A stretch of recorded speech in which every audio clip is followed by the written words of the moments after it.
These are the miracles of the modern age. Buildings so tall and graceful they defy imagination. Bridges spanning depths of rushing water with powerful girders so slender they seem to disappear into the abutments.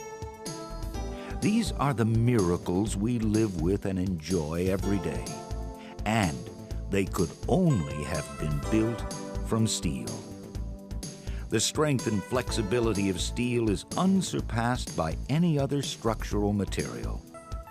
Steel is light, yet it is strong enough to stretch across great distances with longer spans. Steel gives designers and engineers the ability to fulfill their most imaginative concepts with structures that would be impossible to build with anything else. Steel is not only durable and economical, it allows existing structures to be altered or expanded for new or greater uses.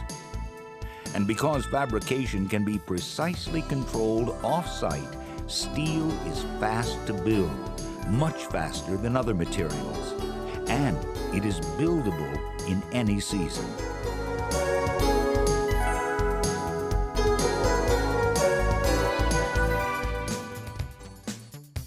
Steel also helps preserve the earth because it is 100% recyclable, and it can be used again and again without losing any of its original strength. In fact, more steel is recycled than all other materials combined. Thanks to the power of contemporary electric arc furnaces, this scrap metal can be transformed into high-quality steel in little more than 3 hours. When it has been fired, refined, and processed, it can become powerful beams capable of supporting modern buildings or bridge spans. This electric arc furnace, consuming about 75 megawatts of electricity, just melted about 125 tons of used cars and other forms of ferrous steel scrap in about 60 minutes. The electricity arcs between the carbon electrodes and the steel scrap in the furnace to produce a heat of molten steel.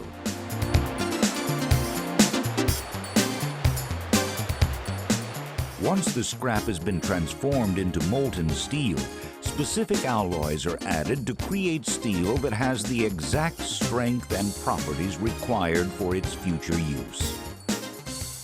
Each heat will meet the requirements of the steel specification ordered by the customer, related to the chemistry and composition.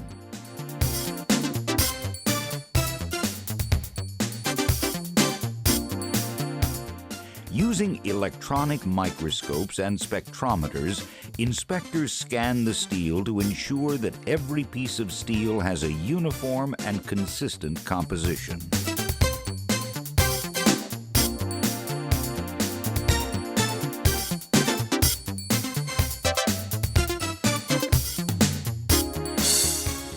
Since the introduction of structural steel shapes, improvements in materials and design methods have made a profound difference. If the Sears Tower were built today, it would require 35% less steel than when it was built in 1974. After the scrap has been melted, refined, and tested, the molten steel goes into a bathtub-like container called a tundish. The steel then moves through continuous casters, where it will be made into slabs, billets, blooms, near-net shapes, or beam blanks. In the continuous casters, the steel flows through nozzles into water-cooled molds, where it is cast into a continuous bar. When the steel comes out of the caster, it must cool to 1600 degrees in order to solidify. When the steel is to be rolled or further processed, it will be brought back up to 2400 degrees before it completely cools, thereby saving the time and energy that would be required to reheat steel at a later time from room temperature. This process, like many others in the production of today's steel, is controlled by computer-driven equipment.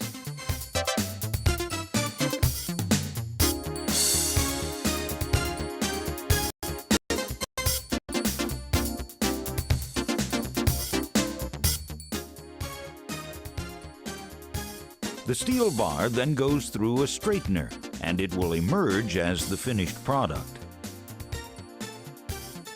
Just think, only a little more than 3 hours have passed since this steel was scrap metal.